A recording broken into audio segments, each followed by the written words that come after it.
Ay mga so part 2 kasi nag-clip yung video natin. Hindi lang laman para ng kolomi na yun. Ay, ba ano na bubuksan. Ayan siya, kolomi. Buksan na natin. Okay na.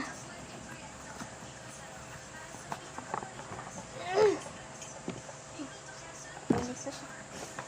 Oh my!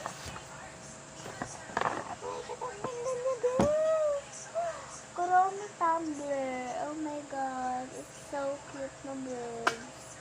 I don't think that's what I do. Pero napaka-cute. Oh my god.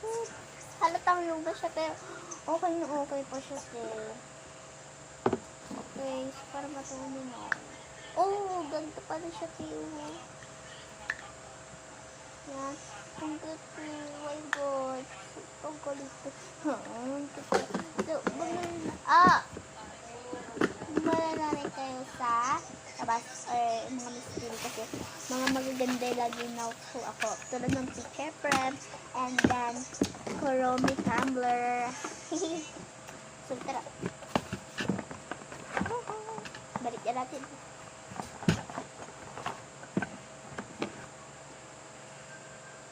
Ito yung mga plastic naglalaroan natin, no? So, mamaya unbox pa tayo na isa pa, parang picture frame din ata yun, pagka magpapareho sila ng kulay. So, bye-bye! Kukunin ko lang. So, ayan. Ito yung isa, sa Shopee ko siya bigila. Oh my God! Ito po ay picture frame ata, kasi si mami yung nag-order So, yung picture frame, diresign ko siya dun sa may desk. Ito. Magkapareho sila ng kulay.